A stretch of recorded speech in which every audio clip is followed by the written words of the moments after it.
Super gene 2 evolution. अध्याय 581। लिन Shane को पता था कि तियान बुलुओं की बात समझ में आ रही थी। असंख्य परिवर्तनों का लगातार जवाब देने के लिए किसी को पर्याप्त अंतर्दृष्टि की आवश्यकता होती है। स्वर्ग और मनुष्य की एकता की स्थिति में तियान बुलुओं असंख्य परिवर्तनों का बिना बदले जवाब देने में आसानी से सफल हो सकता था। लिन शेन स्वर्ग और मनुष्य की एकता की स्थिति तक नहीं पहुंच पाया था, लेकिन अगर उसके पास वेईवुफु जितना समृद्ध युद्ध का अनुभव होता तो वह लगभग वही हासिल कर सकता था। दुर्भाग्य से लिन शेन के पास न तो स्वर्ग और मनुष्य की एकता की स्थिति थी और न ही वेईवुफु जैसा व्यापक युद्ध का अनुभव था। ब्लेड तकनीक का अभ्यास करना इतना कठिन क्यों है? लिन शेन ने आह भरी। एम्पायर के माध्यम से अपडेट रहें। भाई तियान, आपने फिर से ब्लेड तकनीक का अभ्यास करने के बारे में क्यों सोचना शुरू कर दिया है? आपकी उंगली और मुट्ठी के कौशल इतने शक्तिशाली हैं, सिर्फ इन दो कौशलों से आप दुनिया पर हावी हो सकते हैं। किसी और ब्लेड तकनीक का अभ्यास करने की कोई ज़रूरत नहीं है। क्या आपकी उंगली और मुट्ठी के कौशल को और निखारना बेहतर नहीं होगा? तियान बुलुओं ने कहा। क्या तुम्हें ग्राउंडेड नहीं किया गया था? तुम इतनी जल्दी कैसे बाहर आ गए? लिन शेन सवाल का जवाब नहीं देना चाहता था और उसने विषय बदल दिया। हे सिस्टर यू बाहर गई थी, इसलिए मैं थोड़ी देर के लिए बाहर निकल आया। अन्यथा मेरा दम घुट जाता। चूंकि तुम यहाँ हो तो चलो स्वर्ग और दिव्य प्राणियों के कौशल का अभ्यास एक साथ करते हैं। तियान बुलुओं ने लिन शेन को स्वर्ग और दिव्य प्राणियों के कौशल का अभ्यास करने के लिए खींच लिया। लिन शेन ने फिंगर सैंड या सफिंग फिस्ट का उपयोग नहीं किया, केवल रक्षात्मक मुद्रा के साथ बचाव किया, जिससे तियान बुलुओं निराश हो गया। हालांकि लिन शेन का बचाव वास्तव में काफी मजबूत था। एक बार जब वह हिलना शुरू हुआ तो तियान बुलुओ जल्दी से एक दोष को पकड़ सकता था और आसानी से उसे हरा सकता था। भाई तियान, ब्लेड तकनीक का उपयोग करना बंद करो। यह मुझ पर कोई दबाव नहीं डाल रहा है। पहले से ही अपने फिंगर सैंड पर स्विच करें, तियान बुलुओं ने कहा। तियान बुलुओं के शब्दों को सुनकर लिन शेन को अचानक प्रेरणा की एक चमक मिली। ठीक है, मेरा रक्षात्मक रुख पहले से ही बहुत अच्छा है, लेकिन अगर मैं सिर्फ बचाव करूं तो कोई ज़बरदस्ती नहीं होगी। तियान बुलुओ अपनी इच्छा से हमला करने की कोशिश कर सकता है, जब तक कि उसे कोई कमी न मिल जाए। यही किसी और के साथ भी होगा, कोई भी इसका सामना नहीं कर सकता। लिन शेन के विचार तेजी से दौड़े। ऐसा लगता है कि मैं गलत था। असंख्य परिवर्तनों का लगातार जवाब देना ठीक है, लेकिन लगातार जवाब देने का मतलब यह नहीं है कि मैं खतरा न बनूं। बचाव करते समय भी मुझे प्रतिद्वंद्वी के लिए खतरा बनना चाहिए, अन्यथा वे बेतहाशा हमला करेंगे, जिससे मेरा बचाव और भी मुश्किल हो जाएगा। यह महसूस करने के बाद लिन शेन के रक्षात्मक रुख का विवरण धीरे धीरे बदलने लगा। ये देखकर कि लिन शेन अभी भी ब्लेड तकनीक का उपयोग करने पर जोर दे रहा था, तियान बुलुओ कुछ हद तक असहाय महसूस कर रहा था। फिर भी जब उसने फिर से हमला करने की कोशिश की तो उसे अचानक लगा कि कुछ गड़बड़ है और वह हिंसक रूप से कांप उठा। अगर पहले लिन शेन उसके लिए पंचिंग बैग की तरह था, जिसे वह अपनी मर्जी से मार सकता था, तो अब वह स्पाइक्स से ढका हुआ पंचिंग बैग बन गया था। अगर तियान बुलुओ ने लापरवाही से हमला किया तो उसे स्पाइक्स चुभ सकते थे। अब ये दिलचस्प हो रहा है। तियान बुलुओ की निगाहें गंभीर हो गईं। उसे जल्दी ही एहसास हो गया कि वह लिन शेन पर हमला करने की हिम्मत नहीं कर सकता। इस बार लिन शेन की रक्षा खामियों से भरी हुई थी, पहले की तरह सही नहीं। लेकिन अगर वह उन खामियों का फायदा उठाता भी तो वह लिन शेन को केवल मामूली चोटें ही पहुंचा सकता था, जबकि लिन शेन ने उसे यह एहसास दिलाया कि वह उसे एक ही वार में मार डालने के लिए तैयार है। भाई तियान, ये किस तरह की तकनीक है? क्या ये सिर्फ जीवन के लिए जीवन से लड़ना नहीं है? तियान बुलुओ ने असहाय होकर कहा। वह लिन शेन के पास अभ्यास के लिए आया था, मौत से लड़ने के लिए नहीं। ऐसी स्थिति में वह खुद को हमला करने के लिए नहीं ला सकता था। ये सही है। चूंकि मैं निरंतर असंख्य परिवर्तनों का जवाब नहीं दे सकता, इसलिए मैं इसके विपरीत करूंगा। अपने महत्वपूर्ण बिंदुओं की रक्षा करते हुए मैं हमेशा प्रतिद्वंद्वी के साथ जीवन के बदले जीवन के लिए तैयार रहूंगा। आदर्श रूप से मैं दुश्मन को भारी चोट पहुंचाने के बदले में मामूली चोट सह लूंगा, लिन शेन ने कहा। इसे बचाव नहीं कहा जाता, इसे हताश होकर लड़ना कहा जाना चाहिए, तियान बुलुओ ने हताश होकर कहा। रक्षा मौत की लड़ाई है, लिन शेन मुस्कुराए। एक शहर की रक्षा करने वाली प्राचीन लड़ाइयों में हमेशा हताहत होते थे। कम कीमत पर दुश्मन को घातक नुकसान पहुंचाना मेरी शैली के अनुकूल है। तियान बुलुओ ने लगातार अपना सिर हिलाया, क्योंकि उसने कई बार कोशिश की और पाया कि जब भी वह लिन शेन पर हमला करता तो उसे लिन शेन की तुलना में अधिक चोट लगने की संभावना होती। एक पल के लिए वह वास्तव में नहीं जानता था कि आगे कैसे बढ़ना है। कुछ प्रयासों के बाद तियान बुलुओ ने उदास होकर कहा, मैं अब और अभ्यास नहीं करूंगा, मैं अभ्यास नहीं करूंगा। इस तरह से खेलते हुए अभ्यास करने का कोई तरीका नहीं है। यदि आप अभ्यास नहीं करेंगे तो मैं अपने आप अभ्यास करूंगा। लिन शेन जोश के साथ अभ्यास कर रहा था। इस समय उसे एक आभास हुआ। आखिरकार उसके पास जल्दी ठीक होने की क्षमता थी, इसलिए थोड़ी सी चोट का कोई मतलब नहीं था। दुश्मन के साथ घावों का आदान प्रदान करने में सक्षम होना काफी सार्थक लग रहा था। बेशक ये सिर्फ एक अंतिम उपाय था। अगर वह इसके बिना सफलतापूर्वक बचाव कर सकता था, तो लिन शेन बचाव के लिए इस तरह के पारस्परिक रूप से हानिकारक तरीके का उपयोग नहीं करना चाहेगा। लेकिन तियान बुलुओं के स्वर्ग और दिव्य प्राणियों के कौशल और दूरशी बुद्ध के कौशल का सामना करते हुए यह उपयोग करने का सबसे अच्छा तरीका था। वह खुद को 800 की कीमत पर भी दुश्मन को 1000 नुकसान पहुंचाना पसंद करेगा, बस विरोधी को पीड़ित करने के लिए। कुछ बेहतर करने के लिए नहीं होने के कारण तियान बुलुओ केवल लिन शेन के साथ अभ्यास जारी रख सकता था, लेकिन जितना अधिक वे अभ्यास करते उतना ही वह निराश होता जाता और हमला करने की उसकी हिम्मत कम होती जाती। हालांकि वह लिन शेन की सभी चालों का अनुमान लगा सकता था, लेकिन लिन शेन खुद पहले हमला नहीं करेगा, इसलिए तियान को पहला कदम उठाना पड़ा। आगे बढ़कर कदम उठाने से अनिवार्य रूप से खामियां उजागर होती हैं, और लिन शेन ने बचाव के लिए म्यान का उपयोग किया, प्रतिद्वंद्वी की चालों को तोड़े बिना केवल अपने महत्वपूर्ण बिंदुओं की रक्षा की। इस बीच उसके दूसरे हाथ में तलवार ने दुश्मन के कमजोर बिंदुओं को निशाना बनाया। इस तरह के बचाव के खिलाफ सबसे बेहतरीन उंगली कौशल भी बेकार थे, कौन इसे सहन कर सकता है। थोड़ी देर अभ्यास करने के बाद तियान बुलुओ इसे और सहन नहीं कर सका और सीधे रेनी मिस्ट टॉवर में वापस चला गया। वह लिन शेन के साथ उस शापित ब्लेड तकनीक का अभ्यास जारी रखने के बजाय बंद रहना पसंद करेगा। जितना अधिक लिन शेन ने अभ्यास किया, उतनी ही अधिक अंतर्दृष्टि उसे प्राप्त हुई। हमला करने के लिए गति की आवश्यकता थी और बचाव के लिए भी। जब तक अपनी जान जोखिम में डालने का उसका दृढ़ संकल्प इतना मजबूत था कि दुश्मन बदले में अपनी जान जोखिम में डालने की हिम्मत नहीं कर सकता था, तब तक उनकी गति स्वाभाविक रूप से कमजोर होती जाएगी और वह सफलतापूर्वक बचाव कर लेता। चाहे आपका कौशल कितना भी उत्कृष्ट क्यों ना हो, ये खून के बदले खून, जीवन के बदले जीवन के बारे में है। अगर आपको मरने से डर नहीं है तो इसे लाओ और देखते हैं कि कौन पहले गिरता है। जब लिन शेन अभ्यास कर रहा था तो उसे अचानक लगा कि उसकी ब्लेड तकनीक का नाम शायद जीवन के लालच और मौत के डर की तलवार के रूप में गलत रखा गया है। लंबे समय तक सोचने के बाद उसने अपनी ब्लेड तकनीक को एक नया नाम दिया, ब्लड लाइफ ब्लेड स्किल। मैं अपने खून के बदले तुम्हारी जान देता हूँ। मुख्य रणनीति दुश्मन और खुद के खिलाफ निर्दयी होना है। जितना अधिक लिन शेन ने अभ्यास किया, उतना ही उसे यह महसूस हुआ और उसकी गति मजबूत होती गई। अगले दिनों में लिन शेन कहीं नहीं गया और हर दिन घर पर अपनी ब्लेड तकनीक का अभ्यास किया, इसे और अधिक सुव्यवस्थित किया।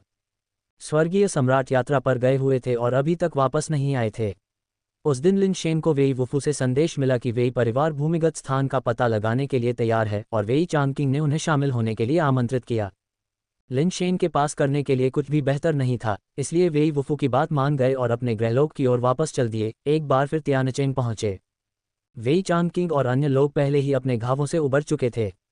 उन्होंने एक छोटी सी टीम बनाई जो फिर से भूमिगत स्थान में प्रवेश करने के लिए तैयार थी, ताकि चांगहेन डोंगली द्वारा संदर्भित बेस म्यूटेशन साइट को ढूंढा जा सके। यदि भूमिगत स्थान में वास्तव में बेस म्यूटेशन साइट होती तो वेई परिवार को भविष्य में माइनर निर्वाण पथ का अनुसरण करने की आवश्यकता नहीं होती। इस बार लिन शेन एक महत्वपूर्ण कार्य के साथ लौटे, वेई वुफू को दूर ले जाना, ताकि वह ग्रहलोक में निर्वाण से न गुजरे। भूमिगत स्थान की खोज करने के बाद लिन शेन ने लॉकी पर्वत की एक और यात्रा करने की योजना बनाई। यदि वह गॉड माउंटेन पर नियंत्रण कर सकता है तो भले ही उसे उस अजीब व्यक्ति को यांत्रिक कलाई घड़ी वापस करनी पड़े, इससे कोई फर्क नहीं पड़ेगा।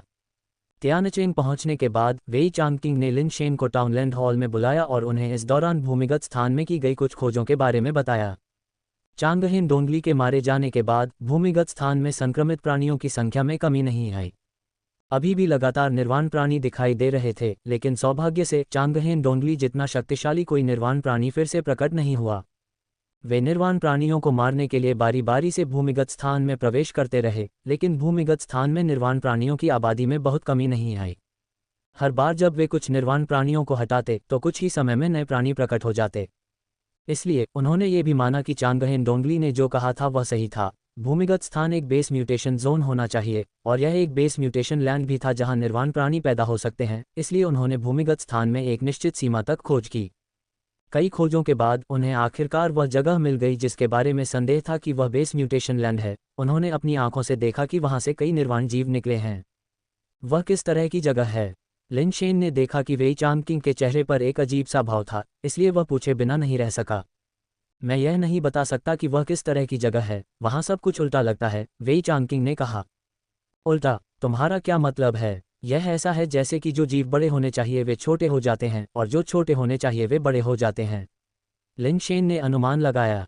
वेई चांगकिंग ने अपना सिर हिलाया, ऐसा नहीं है, मेरा मतलब है, ये हमारे सोचने का तरीका हो सकता है जो उल्टा है। हमारे सोचने का तरीका उल्टा है। ऐसा कैसे? लिन शेन को नहीं पता था कि इस वाक्यांश की व्याख्या कैसे की जाए।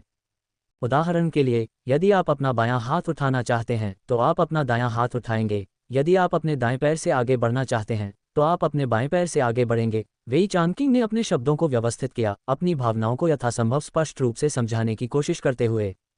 पूरी तरह से उल्टी सोच, क्या इसका मतलब यह है कि यदि आप आगे बढ़ना चाहते हैं तो आप पीछे की ओर बढ़ेंगे?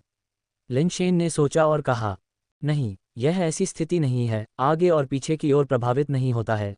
लेकिन यदि आप बाएं या दाएं बढ़ना चाहते हैं तो यह विपरीत होगा। वेई चांगकिंग ने एक व्यंग्यात्मक मुस्कान के साथ कहा, तो मैंने कहा कि यह सोचने की समस्या हो सकती है, या ऐसा नहीं भी हो सकता है। आप विशिष्ट स्थिति को तब जान पाएंगे जब आप इसका अनुभव करेंगे। इस बार आप सिर्फ खोज करने जा रहे हैं, वहां निर्वाण जीवों को मारने की कोई जरूरत नहीं है। सुरक्षा सबसे पहले आती है, याद रखें कि जोखिम न लें। आश्वस्त रहें, सर किंग। लिन शेन ने सिर हिलाया। इसके अलावा जब आप इस बार जाएं तो वुफू को अपने साथ ले जाएं, वेई चांगकिंग ने कहा। क्या होगा अगर वह जाने से मना कर दे? लिन शेन ने संकोच से पूछा। मेरे अपने तरीके हैं, आपको इस बारे में चिंता करने की जरूरत नहीं है। वेई चांगकिंग ने लिन शेन को जाने देने से पहले थोड़ी देर और लिन शेन से बातचीत की। इस बार खोज दल में लिन शेन, वेई वुफू, वेई शॉचिंग और वेई शॉक्सन शामिल थे, साथ ही 2 एसेंशन और 2 निर्वाण सदस्य भी थे। जब तक उन्हें चांगहेन डोंगली जैसे अस्तित्व का सामना नहीं करना पड़ता, तब तक उनके पास भूमिगत अंतरिक्ष में खुद को बचाने के लिए पर्याप्त क्षमता होनी चाहिए।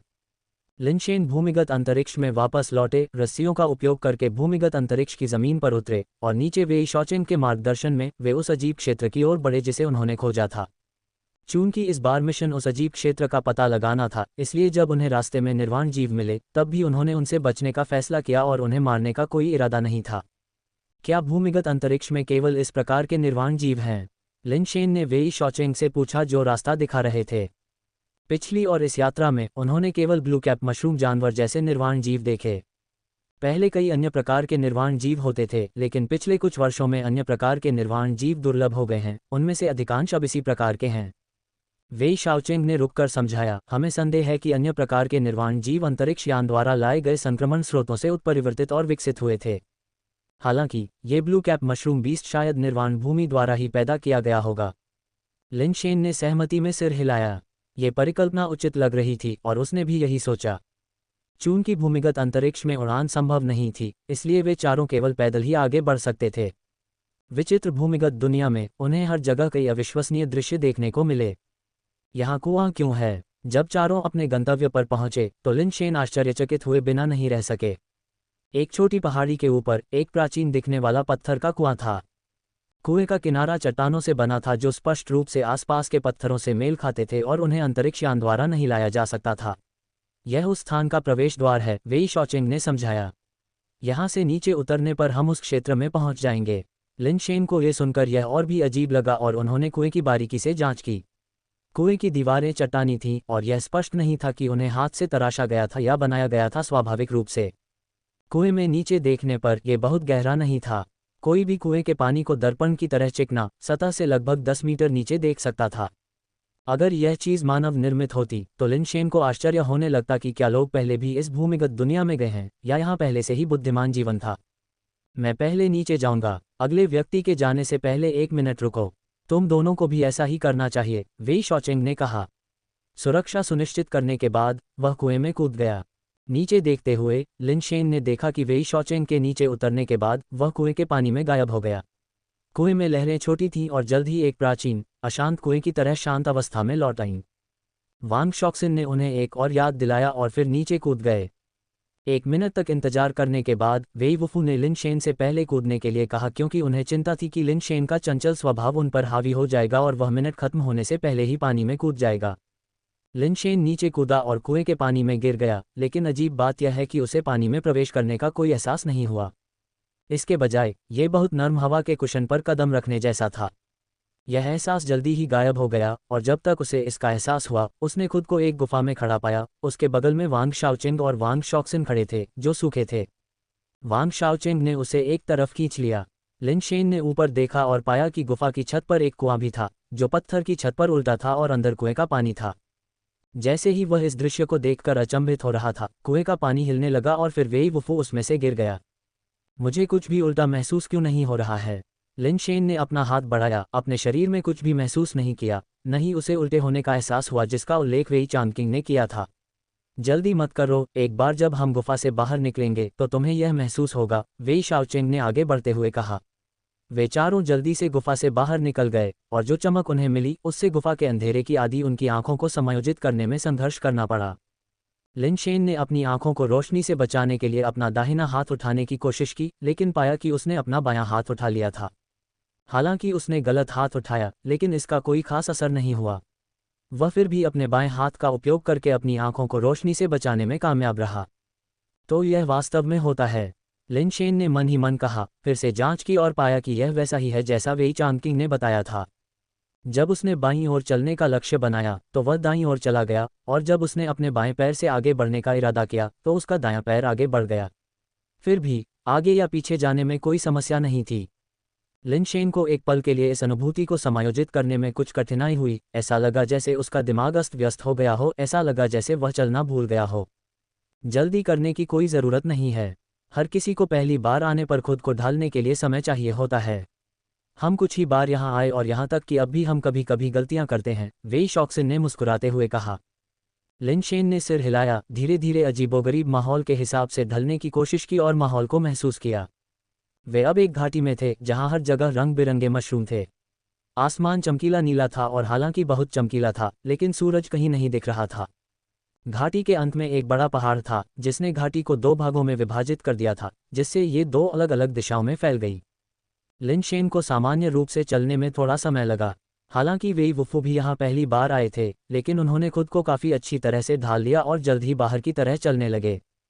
शारीरिक नियंत्रण के लिए वेई की प्रतिभा बिल्कुल शीर्ष पायदान पर है, लिन शेन ने मन ही मन प्रशंसा की। चलें और खुद को ढालें। थोड़े समय में पूरी तरह से इसकी आदत डालना मुश्किल है, वेई शॉचेंग ने कहा, यह देखकर कि लिन शेन सामान्य रूप से चलने में सक्षम था और उन्हें धीरे धीरे घाटी से ले गया। आगे बढ़ना कोई समस्या नहीं थी, क्योंकि लिन शेन चलता रहा और लगातार अपनी बाहों को ऊपर उठाता रहा, अपने अंगों को नियंत्रित करने की पूरी कोशिश करता रहा। क्या यहाँ के मशरूम जहरीले हैं? लिन शेन ने घाटी में बहुरंगी मशरूम को देखते हुए पूछा। वे जहरीले हैं। यदि आप गलती से कोई मशरूम खा लेते हैं या उसका तरल निगल लेते हैं तो आपको मतिभ्रम का अनुभव होगा, वेई शॉचेंग ने स्पष्ट रूप से उत्तर दिया। स्पष्ट रूप से उन्होंने इसे पहले भी आजमाया था। लिन शेन अपने शरीर की प्रतिरोधक क्षमता बढ़ाने के लिए इसे आजमाना चाहते थे, लेकिन अब स्पष्ट रूप से समय नहीं था। जब वे घाटी में दोराहे पर पहुंचे तो वहां कोई भी जीव नहीं देखा था। ये लिन शेन की कल्पना से बिल्कुल अलग था। उसने सोचा था कि यहाँ कई निर्वाण जीव होंगे, लेकिन उसने एक भी नहीं देखा। हमने पहले दोराहे के दोनों रास्तों की खोज की थी, लेकिन कुछ कारणों से हम आगे नहीं बढ़ सके। चलो आज बाईं ओर से चलते हैं, वांग शाओचेंग ने सुझाव दिया, बाएं कांटे से नीचे की ओर बढ़ते हुए। लिन शेन और दो अन्य लोग पीछे पीछे चले गए। घाटी का यह हिस्सा पहले की तरह सीधा नहीं था, यह अर्धचंद्र की तरह एक तरफ मुड़ा हुआ था। वे जितना आगे बढ़े, घाटी में उतने ही अधिक मशरूम थे।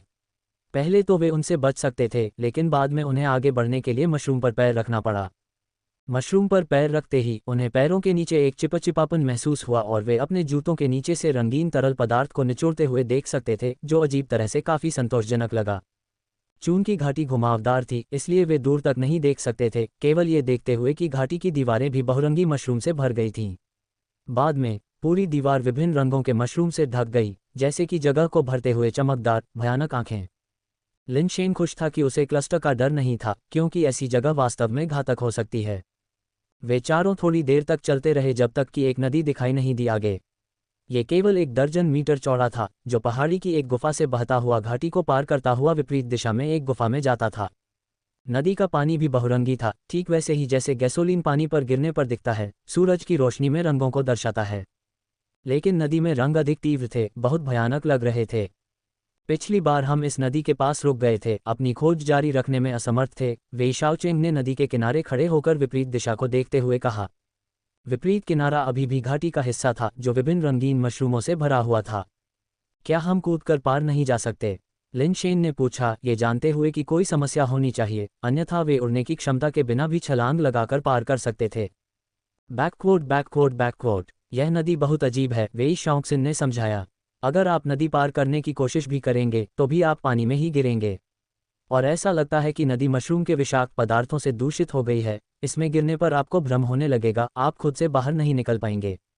पिछली बार जब कोई नदी में गिरा था और अगर हमारे पास उसे बाहर निकालने के लिए कोई हुक नहीं था तो वह निश्चित रूप से नीचे डूब गया होता। पहले भी ऐसी नदियों का सामना करने के बाद लिनशेन को आश्चर्य नहीं हुआ और उसने बस पूछा, क्या नदी पार करने की कोई योजना है? हम केवल चट्टान के ऊपर से चढ़ने की कोशिश कर सकते हैं, वांग शाओचेंग ने सुझाव दिया और अपने चारों ओर एक रस्सी बांधी और दूसरा छोर वांग शाओक्सिन को सौंप दिया। चट्टान का चेहरा मशरूम से ढका हुआ था जो उस गुफा तक फैला हुआ था जहां से पानी बहता था। गुफा के अंदर दिखाई देने वाली पहुंच के भीतर मशरूम भी सर्वव्यापी थे।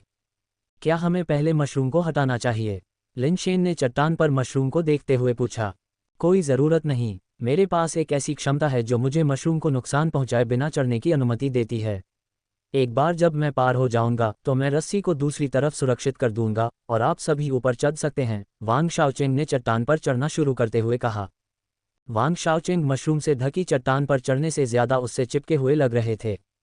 उनका कवच ऐसा लग रहा था जैसे कि मशरूम पर चिपका हुआ हो, क्योंकि वह छिपकली की तरह धीरे धीरे उन पर रेंग रहे थे, चमत्कारिक रूप से किसी भी नाजुक कवच को नुकसान नहीं पहुंचा रहे थे। प्रभावशाली, ये कौन सी क्षमता है? लिनशेन आश्चर्यचकित थे जब अचानक उन्होंने वांग शाओचेंग को देखा जो नदी के ठीक ऊपर थे, चट्टान से गिर गए। वांग शाओचेंग ने रस्सी को कसकर पकड़ते हुए तेजी से काम किया, लेकिन खींचने के बजाय उन्होंने वांग शाओचेंग को पानी में गिरने दिया। वांग शाओचेंग के पानी में गिरने के बाद ही वांग शाओचेंग ने अपनी पूरी ताकत से खींचकर वांग शाओचेंग को जल्दी से पानी से बाहर निकाला। लिनशेन ने अनुमान लगाया कि जब वह पानी में थे तो उन्हें वापस खींचना असंभव रहा होगा। हवा में और नदी में गिरने के बाद ही वे उसे बचा सकते थे। अगर ऐसा था तो लिनशेन को यकीन नहीं था कि स्वर्ग की सीढ़ी उसे नदी पार करने में सक्षम बना सकती है या नहीं। भले ही स्वर्ग की सीढ़ी ऐसा न कर सके, फिर भी उसके पास पानी पर तैरने का कौशल था जिससे उसे नदी पार करने की अनुमति मिलनी चाहिए। एक बार ऊपर खींचे जाने पर वेई शाओचेंग ने अपने आप ही अपना कवच उतार दिया। उसका पूरा चेहरा लाल हो गया जैसे कि वह नशे में हो, उसकी आंखें बस फटी हुई थीं, कुछ अस्पष्ट बड़बड़ा रही थीं। ऐसा लगता है कि यह रास्ता अगम्य है, हमें दूसरा रास्ता आजमाना होगा, वांग शाओक्सिन ने वेई शाओचेंग को एक औषधि देते हुए कहा। लिनशेन ने सोचा था कि यह मतिभ्रम के लिए एक मारक है, लेकिन यह एक संवेदनाहारी निकला जिसने तुरंत वेई शाओचेंग को नींद में डाल दिया। हमने अभी तक मतिभ्रम प्रभाव के लिए कोई उपाय विकसित नहीं किया है, इसलिए यह एकमात्र विकल्प है। सौभाग्य से मतिभ्रम शरीर को महत्वपूर्ण नुकसान नहीं पहुंचाता है। एक बार जब प्रभाव खत्म हो जाता है तो वह ठीक हो जाएगा, वांग शाओक्सिन ने आह भरी। ये रास्ता अवरुद्ध है, इसलिए एक बार जब शाओचेंग जाग जाता है तो हमें दूसरी तरफ से कोशिश करनी होगी। ये वहाँ भी उतना ही चुनौतीपूर्ण है और मुझे यकीन नहीं है कि हमारी तैयार आपूर्ति प्रभावी होगी। मुझे इसे आजमाने दो, शायद मैं पार जा सकूं, लिनशेन ने वांग शाओक्सिन से प्रस्ताव रखा। तुम ये कैसे करोगे? वांग शाओक्सिन ने लिनशेन को कुछ उलझन भरी निगाहों से देखते हुए पूछा। चलो देखते हैं, मुझे खुद भी यकीन नहीं है, लिनशेन ने रस्सी की ओर इशारा करते हुए जवाब दिया। इसे मेरे चारों ओर बांध दो। वांग शाओक्सिन ने वेई शाओचेंग से हॉर्नेस को खोला, उसे लिनशेन पर बांधा और रस्सी को पहले की तरह पकड़ना शुरू कर दिया। लिनशेन ने गहरी सांस ली और नदी की ओर चलना शुरू कर दिया। तुम क्या कर रहे हो? वांग शाओक्सिन ने देखा कि लिनशेन वास्तव में नदी में उतरने की कोशिश कर रहा था। वह चौंक गया और जल्दी से उसे पकड़ लिया, कुछ हद तक गुस्से में कहा, नदी के मतिभ्रमकारी गुण मस्तिष्क को नुकसान पहुंचा सकते हैं, अपने स्वास्थ्य के साथ मजाक मत करो। तभी लिनशेन को एहसास हुआ कि उनका पहले का लापरवाह रवैया वास्तव में लापरवाह नहीं था, इसके बजाय उन्होंने चुपचाप जोखिम उठाया था। बैकवर्ड बैकवर्ड बैकवर्ड, लिनशेन को समझ में नहीं आ रहा था कि क्या कहे। उसे पहले ही इस बारे में सोच लेना चाहिए था। वेई परिवार के लिए, वेई वुफू जैसे किसी व्यक्ति को पालने के लिए उन्हें लोगों का एक अलग समूह होना चाहिए। अंकल शिन, मेरे पास एक सुपर सेल्फ हीलिंग क्षमता है, इसे आजमाना ठीक है, लिनशेन ने कहा। वेई शाओक्सिन ने हठपूर्वक अपना सिर हिलाया। नहीं, मस्तिष्क को इस तरह की क्षति स्थायी और अपरिवर्तनीय है। अगर इसे ठीक नहीं किया जा सकता है तो मैं इसे पुराने मास्टर को नहीं समझा सकता। चलो दूसरा रास्ता अपनाते हैं। अंकल शिन, मुझे विश्वास है कि मैं इसे पार कर सकता हूँ। कृपया मुझे कोशिश करने दें। लिनशेन को पता था कि अगर वे दूसरा रास्ता अपनाते हैं तो इसका मतलब शायद वेई शाओक्सिन और अन्य लोगों को खुद ही जोखिम उठाना होगा। स्वर्ग की सीढ़ी और पानी पर तैरने के कौशल के साथ वह लगभग निश्चित था कि वह जल्दी से पार कर सकता है। भले ही नदी स्वर्ग को चुनौती दे और वह अपनी अग्निबीज क्षमता से आगे न बढ़ पाए, फिर भी उसके पास सुरक्षा जाल के रूप में विकास सिद्धांत था और ठीक होने के लिए सुपर पुनर्गठन। यह उन्हें फिर से जोखिम उठाने से कहीं बेहतर था। वेई शाओक्सिन उसे रोकना चाहता था, लेकिन वेई वुफू ने बगल से कहा, चाचा, वह कर सकता है। वेई शॉक्सिन ने संदेह के साथ वेई वुफू को देखा, ऐसी चीज में निश्चितता कैसे हो सकती है। थोड़ी देर रुकने के बाद वेई शॉक्सिन ने कहा, लिन शेन, मैं जानता हूं कि तुम शक्तिशाली हो, लेकिन यही कारण है कि जोखिम नहीं लेना चाहिए। तुम ही हो जिसके पास हमारी मानव जाति के लिए आकाश के एक टुकड़े का समर्थन करने और आगे बढ़ने का मौका है। इस तरह की तुच्छ चीज पर अपना भविष्य दांव पर लगाना उचित नहीं है, 10,000 में से एक मौके के लिए भी नहीं। लिन शेन वास्तव में नहीं जानता था कि क्या कहना है। वेई परिवार की उसके प्रति देखभाल वास्तव में उनके अपने परिवार के सदस्यों से अलग नहीं थी। दूसरे लोग उसे इस तरह से नहीं रोकेंगे।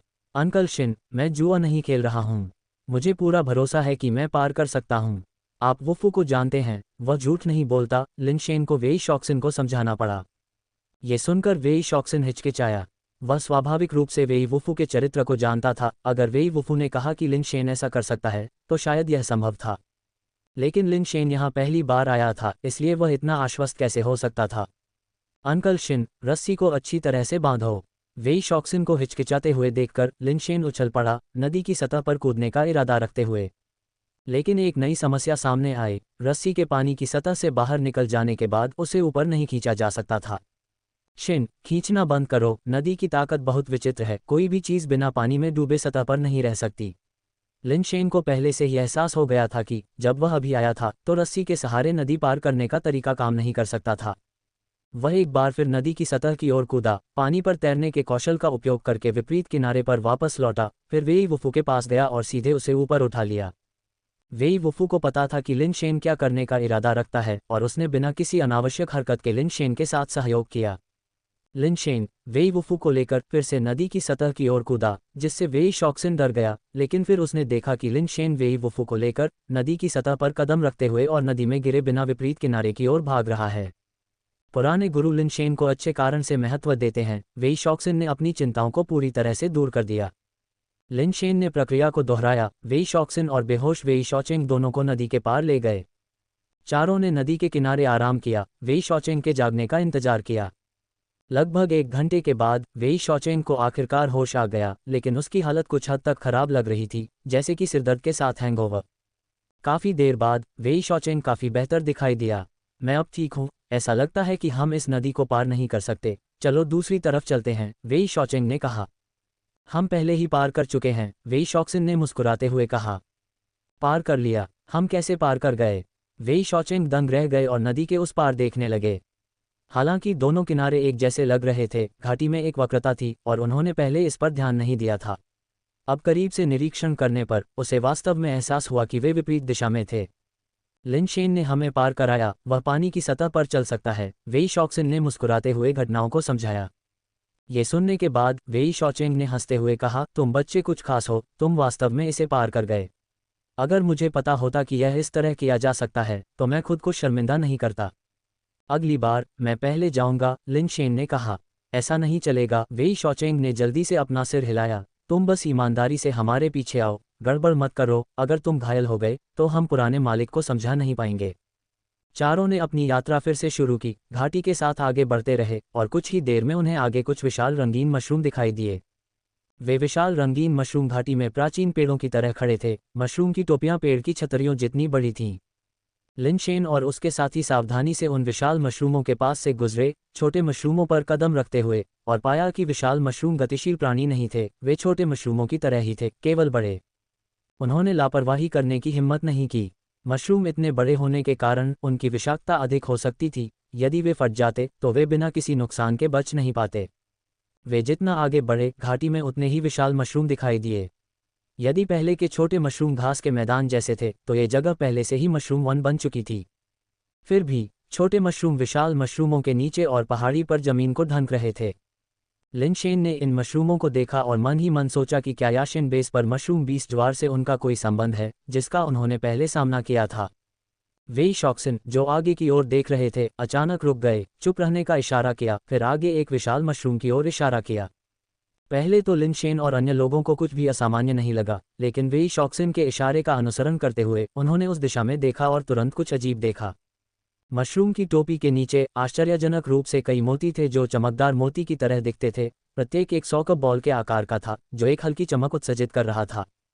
मशरूम की टोपी के नीचे की तहों में कई मोती कसकर फंसे हुए थे, संख्या में अनगिनत, और यह स्पष्ट नहीं था कि वे क्या थे। क्या ये पालतू अंडे हो सकते हैं? लिनशेन ने सोचा। उन्हें लगा कि वे कुछ हद तक पालतू अंडे जैसे थे। क्या वे विशाल मशरूम के बीजाणु हो सकते हैं? वेई शॉचिंग ने भी अनुमान लगाया। वे केवल अनुमान लगा रहे थे और जांच करने के लिए ऊपर नहीं गए थे। उनका लक्ष्य निर्वाण जीवों के बेस म्यूटेशन प्रजनन स्थल को खोजना था, इसलिए खदानों को साफ करने की कोई आवश्यकता नहीं थी। वे चारों और भी अधिक सतर्क हो गए, विशाल मशरूम के संपर्क से बचते हुए। समय समय पर उन्होंने उन मोतियों को देखा जो विशाल मशरूम के नीचे चमकदार मोती की तरह दिखते थे। लिनशेन को लगा कि वेई शॉचिंग शायद सही थे, मोती वास्तव में विशाल मशरूम के बीजाणु हो सकते हैं। अगर वे पालतू अंडे होते तो इतने सारे लोगों का यहाँ बिना किसी प्राणी की छाया के रहना असंभव होता। वे मशरूम वन में सावधानी से आगे बढ़े, जो अपने जीवंत रंगों के बावजूद किसी परी कथा की तरह लग रहा था। फिर भी जब वे चारों वहां से गुजरे तो उन्हें एक अवर्णनीय असंगति का एहसास हुआ, मानो वास्तविक दुनिया के लोग किसी सजीव दुनिया में चले गए हों। जब वे चल रहे थे, अचानक आगे एक विशाल मशरूम का शरीर कांपने लगा। उसकी टोपी फूल रही थी, मानो फूल रही हो, और मोटी और बड़ी होती जा रही हो। पीछे हटो! वेई शॉक्सिन ने तुरंत चिल्लाया और वे चारों जल्दी से पीछे हट गए। लेकिन तब तक बहुत देर हो चुकी थी। विशाल मशरूम ने चीख दी, उसकी टोपी हिंसक रूप से खुल गई और सिलवटों से अनगिनत सॉकर बॉल के आकार के मोती फूट पड़े। मोती उछलती गेंदों की लोच के साथ इधर उधर उछले, टक्कर लगने पर बेतहाशा उछले और चारों ओर अपनी अराजक छलांगें जारी रखीं। हिलना मत, किसी नुकीली चीज को सुरक्षित रखना और उन मोतियों को मत फोड़ना, वेई शॉक्सिन ने चिल्लाते हुए कहा। वह स्थिर खड़ा रहा, खुद को बचाने के लिए निर्वाण की शक्ति का उपयोग नहीं किया, मोतियों को खुद पर लगने दिया और फिर उछलकर दूर चला गया। लिनशेन और अन्य दो वी शॉक्सिन की तरह निश्चल खड़े रहे, अनगिनत मोतियों को अपने ऊपर उछलने दिया। थोड़ी देर बाद मोतियों पर लगी शक्ति आखिरकार कम हो गई और जमीन पर गिर गई, जिससे आसपास की जमीन ढक गई। इन मोतियों को मत फोड़ो, चलो धीरे धीरे आगे बढ़ते हैं, वेई शॉक्सिन ने सलाह दी, अपने पैरों को धीरे धीरे जमीन पर चलाते हुए, चलते समय मोतियों को फर्श पर अलग करते हुए।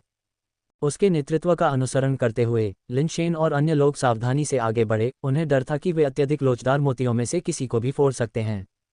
उन चारों को कुछ 100 मीटर की दूरी तय करने में अच्छा आधा घंटा लग गया। मोतियों के साथ क्षेत्र छोड़ने के बाद उन चारों ने राहत की लंबी सांस ली। हालांकि उन्हें नहीं पता था कि मोतियों से उन्हें कोई खतरा है या नहीं, लेकिन वे इसका पता नहीं लगाना चाहते थे। चारों मशरूम वन में आगे बढ़ते रहे और उन्होंने जंगल में जमीन पर गिरे हुए कई मोतियों को भी देखा।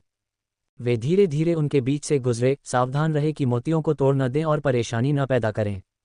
सौभाग्य से थोड़ा आगे चलने के बाद आगे धीरे धीरे विशाल मशरूम कम होते गए। जैसे ही वे मशरूम वन से निकलने वाले थे, अचानक उन्होंने आगे जीवों को दिखाई दिया। चारों लोग जल्दी से एक विशाल मशरूम के पीछे छिप गए, दूर से उनके दृष्टि क्षेत्र में दिखाई देने वाले प्राणी को देखते हुए। ये दुनिया में क्या है? लिनशेन की आंखें चमक उठीं। जो प्राणी उनकी दृष्टि में आया वह एक भरिंग जैसा प्राणी था जो सोने की तरह चमक रहा था। उसका पूरा शरीर सिट्रीन जैसा दिख रहा था, क्रिस्टल क्लियर, और शायद ही किसी जीवित प्राणी जैसा दिख रहा था, बल्कि कला के एक टुकड़े जैसा था। ये औसत भरिंग से बहुत बड़ा था, उन फुटबॉल के आकार के मोतियों से थोड़ा छोटा, लेकिन बहुत ज्यादा नहीं। जब तीनों उसके स्तर का आकलन कर रहे थे तो उसके पीछे कई और भरिंग जैसे जीव दिखाई दिए, और फिर और भी कई आ गए, जब तक कि कुछ ही क्षणों में कई सौ ऐसे भरिंग उनकी दिशा में रेंगने लगे। हालांकि लिनशेन और उसके साथी इन भरिंगों से डरते नहीं थे, लेकिन ऐसी जगह पर अगर संभव हो तो लड़ाई से बचना बेहतर था। जब लिनशेन और अन्य लोगों ने सोचा कि भरिंग उनके पीछे आ रहे हैं तो उन्हें आश्चर्य हुआ कि अग्रणी भरिंग ने खुद को एक मोती पर फेंक दिया, उसके पीछे छिप गया और फिर वापस चलते समय अपने अग्रपादों का उपयोग करके मोती को धकेलने के लिए खड़ा हो गया। अन्य भरिंगों ने भी ऐसा ही किया, प्रत्येक ने एक मोती पाया और फिर उसे उसी तरह वापस धकेल दिया जिस तरह से वे आए थे। तो उनका लक्ष्य वे मोती हैं, हम नहीं। लिनशेन ने भरिंगों को मोतियों को हिलाते हुए देखा और उसे एक अन्य प्रकार के भरिंग की याद आई जो गेंदे लुढ़काता है। तुरंत महसूस हुआ कि ये गोल्ड क्रिस्टल भरिंग उतने उच्च स्तरीय नहीं थे जितना उसने सोचा था। जैसे ही वह इस पर विचार कर रहा था, भरिंगों में से एक ने अपने मोती को पीछे धकेलते हुए गलती से अपनी कील से उसे चुभो दिया। मोती एक पंचर गुब्बारे की तरह धमाके के साथ फट गया और अंदर से रंगीन तरल पदार्थ बाहर निकल आया, जो भरिंग और आसपास के अन्य भरिंगों पर छलक गया। आपका अगला अध्याय साम्राज्य पर है। मूल रूप से सुनहरे रंग के कवच अब रंगीन तरल से रंगे हुए थे और जिन भरिंगों पर तरल छिड़का गया था वे ऐसा व्यवहार करने लगे जैसे कि वे नशे में हों। उनके शरीर अस्थिर रूप से हिल रहे थे और उनकी गति काफी कम हो गई थी। जिन भरिंगों पर तरल नहीं छिड़का गया था उन्होंने अपनी गति तेज कर दी, अपने मोतियों के साथ वापस भागे।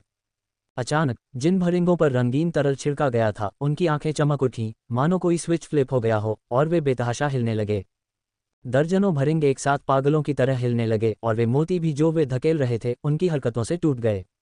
और अधिक धमाकों के साथ मोती एक एक करके फूट गए और रंगीन तरल हर जगह फैल गया, जिससे आसपास के सभी भरिंग और वे जो समय रहते भागने में सफल नहीं हुए, दाग लग गए। और फिर लिन शेन और उसके साथियों ने मशरूम घास पर लगभग 100 भरिंगों को देखा जो उग्र रूप से झूम रहे थे, प्रत्येक अपना सिर हिला रहा था और अपने नितंबों को हिला रहा था जैसे कि उनमें बिजली की मोटर लगी हो। वे झूमते रहे और झूमते रहे और झूमते रहे, भले ही उनकी सहनशक्ति समाप्त हो गई थी, फिर भी वे लगातार हिल रहे थे, उनके पैर हिल रहे थे लेकिन बिना रुके हिलते रहे। चारों लोग हैरान होकर देख रहे थे कि कई भरिंगों ने हिलने से अपने पैर तोड़ लिए, फिर भी वे जमीन पर तड़प रहे थे। हर किसी को एक सिहरन महसूस हुई, राहत मिली कि वेई शॉक्सिन का फैसला सही था। अगर उन्होंने उन मोतियों को तोड़ना शुरू कर दिया होता तो अब वे ही पागलों की तरह जमीन पर झूम रहे होते। ये भरिंग खत्म हो गए हैं, चलो इधर उधर चलते हैं, वेई शॉक्सिन ने आगे बढ़कर दूसरी तरफ से दृश्य को दरकिनार करते हुए आगे बढ़ना जारी रखा। मशरूम वन के क्षेत्र को छोड़ने के बाद उन्होंने आखिरकार राहत की सांस ली और घाटी के साथ आगे बढ़ते रहे। जमीन पर भरिंगों की हरकत के कई निशान थे, शायद उन भरिंगों की मौजूदगी की वजह से ही जमीन का ये हिस्सा उन छोटे मशरूमों से लगभग मुक्त था। पहाड़ की दीवारें अभी भी छोटे मशरूमों से ढकी हुई थीं, जो एक बेहद परेशान करने वाला दृश्य था। उनके आंदोलन के निशानों का अनुसरण करते हुए लिन शेन और उनके साथियों ने कुछ ही दूर आगे एक और भी विचित्र दृश्य देखा। आगे घाटी में जंजीरें आसमान में फैली हुई थीं, दूसरे सिरे काले गोले से जुड़े हुए थे। दूर से देखने पर वे हवा में तैरते काले हाइड्रोजन गुब्बारे जैसे लग रहे थे। अगर जंजीरें उन्हें नीचे न पकड़ती तो वे गुब्बारे आसमान में उड़ सकते थे, लेकिन वे जंजीरें खुद धातु की लग रही थीं और वे काले गोले, जिनका व्यास 1 मीटर से ज्यादा था, काले पत्थर से बने हुए लग रहे थे, हाइड्रोजन गुब्बारे जैसे बिल्कुल भी नहीं। वे धातु की जंजीरों को तना हुआ रखते हुए हवा में कैसे तैर सकते थे? लोगों के समूह के सभी लोगों के चेहरे पर जटिल भाव थे। वेई शॉचिंग ने कहा, अजीब बात है, ऐसी जगह पर धातु की जंजीरें कैसे हो सकती हैं? क्या यहाँ वाकई बुद्धिमान जीवन हो सकता है? मैं इस जगह पर किसी भी चीज़ से आश्चर्यचकित नहीं होऊंगा, वेई शॉक्सिन ने एक व्यंग्यात्मक मुस्कान के साथ कहा। उन जंजीरों और काले गोले के क्षेत्र में लिन शेन और उनके साथियों ने उन भरिंगों को देखा जिन्हें उन्होंने पहले देखा था, जो कंचों को दूर धकेल रहे थे। वे भरिंग कंचों को धकेलते हुए वास्तव में उन जंजीरों पर चढ़ने लगे जो किसी व्यक्ति की बांह जितनी मोटी थीं। उनके 6 पैर थे, जिनमें से आगे के 2 कंचों को नियंत्रित कर रहे थे और पीछे के 4 जंजीर को पकड़कर ऊपर चढ़ रहे थे, कुछ हद तक अनाड़ी और हास्यास्पद लग रहे थे। क्या ये हो सकता है कि वे काले गोले भरिंगों के घोंसले हैं? लेकिन काले गोले पर उनके प्रवेश के लिए कोई दरार नहीं है, तो वे अंदर कैसे जाएंगे? लिन शेन ने जोर से आश्चर्य व्यक्त किया। स्वाभाविक रूप से कोई भी उत्तर नहीं दे सका, क्योंकि वेई शॉचिंग और अन्य लोग भी इन चीज़ों को पहली बार देख रहे थे। ये सही नहीं है। वेई शॉचिंग ने अचानक उस जगह की ओर इशारा किया जहां जंजीरें जमीन से जुड़ी हुई थीं और कहा, देखो, वे जंजीरें मानव निर्मित नहीं लगती, बल्कि ऐसा लगता है कि वे प्राकृतिक रूप से उगी हैं। उसके निर्देश का पालन करते हुए लिन शेन ने देखा कि जिस जगह पर जंजीरें जमीन से मिलती हैं, वहां जंजीरों पर जड़ों जैसी धातु की लड़ियां थीं जो जमीन में धंसी हुई थीं। ये जितना विचित्र था, धातु की जंजीरें वास्तव में ऐसी दिख रही थीं मानो वे जमीन से ही निकली हों। जबकि चारों इस विचित्रता पर अचंभित थे, एक भरिंग ने पहले ही एक काले गोले के ऊपर एक संगमरमर को धकेल दिया था। चूंकि उनका ध्यान धातु की जंजीरों पर चला गया था, इसलिए उनमें से किसी ने भी यह नहीं देखा कि भरिंग ने गोले के ऊपर संगमरमर को कैसे पहुंचाया। जैसा कि उन्होंने कल्पना की थी, काले गोले के ऊपर संगमरमर रखने के बाद भरिंग गोले में प्रवेश करने के बजाय वापस नीचे चढ़ गया, जिससे ये पुष्टि हुई कि यह उनका घोंसला नहीं था। जबकि लिन शेन यह अनुमान लगा रहे थे कि भरिंग ने संगमरमर को वहां क्यों रखा था, काला गोला अप्रत्याशित रूप से बिना किसी चेतावनी के खुल गया। काला गोला, जिसमें बिल्कुल भी दरार नहीं थी, कई भागों में विभाजित हो गया और फूल की तरह खिल गया। संगमरमर विस्तारित काले गोले में गिर गया, लेकिन लिन शेन और अन्य लोग संगमरमर पर स्थिर नहीं थे, क्योंकि उस काले गोले के अंदर उन्होंने एक जाना पहचाना चेहरा देखा। चांगहेन डोंगली, लिन शेन ने धीमे स्वर में कहा। मांसल एंटीना की एक जोड़ी से सजे नीले गोलाकार हेलमेट के साथ ये चांगहेन डोंगली के अलावा और कौन हो सकता है? लेकिन चांगहेन डोंगली के विपरीत, काले गोले के अंदर के प्राणी के सिर पर न केवल नीला हेलमेट था, बल्कि उसका शरीर भी नीले कवच से ढका हुआ था, जो नीले कवच के एक आरामदायक सूट की तरह था। जब वे पहले चांगहेन डोंगली से मिले थे तो उसके सिर पर नीला हेलमेट था, लेकिन उसका शरीर नंगा था। काले गोले के भीतर बैठा प्राणी, हालांकि वह बिल्कुल चांगहेन डोंगली जैसा दिखता था, उसके शरीर पर नीला कवच था और उसके हाथों में भेड़िया दांत जैसा हथियार नहीं था। Backward backward backward, Lin Shen और बाकी सभी के चेहरे पर गंभीर भाव थे। वे चांगहेन डोंगली को मारने के लिए अपने सारे साधन पहले ही समाप्त कर चुके थे और बड़ी मुश्किल से ही वे उसे मार पाए थे। इस काले गोले के अंदर चौंकाने वाली बात यह थी कि चांगहेन डोंगली जैसा ही एक और प्राणी था, और वह मुख्य मुद्दा भी नहीं था। जो बात और भी भयानक थी वह ये थी कि हवा में लटके इन काले गोलों की संख्या अनगिनत थी। उनकी नज़र में ही उनमें से सैकड़ों से कम नहीं थे। यदि प्रत्येक काले गोले में चांगहेन डोंगली जैसा कोई प्राणी होता तो मनुष्य इन प्राणियों के जीवित होने पर कैसे सामना करते। सैकड़ों या हजारों चांगहेन डोंगली का सामना करना, भले ही वे ही परिवार अपनी जान दे दे, लेकिन यह इस कमी को पूरा करने के लिए पर्याप्त नहीं होगा। अरे यहाँ वास्तव में क्या हो रहा है। लिन शेन खुद को रोक नहीं सका और धीरे से शाप दिया। उसके पास डेथ पाउडर और फेई जाइक फैटिक थे, इसलिए वह निर्वाण प्राणियों से नहीं डरता था। भले ही वे फिर से चांगहेन डोंगली का सामना करें, वह डरेगा नहीं। लेकिन वह एक चांगहेन डोंगली का सामना करने की परिस्थिति में था। अब यहाँ सैकड़ों, यहाँ तक कि हजारों चांगहेन डोंगली थे जो किसी के भी दिल को हिला देंगे। काले गोले में बैठे चांगहेन डोंगली की सावधानीपूर्वक जांच करने पर उसका पूरा शरीर एक पारदर्शी तरल में लिपटा हुआ था।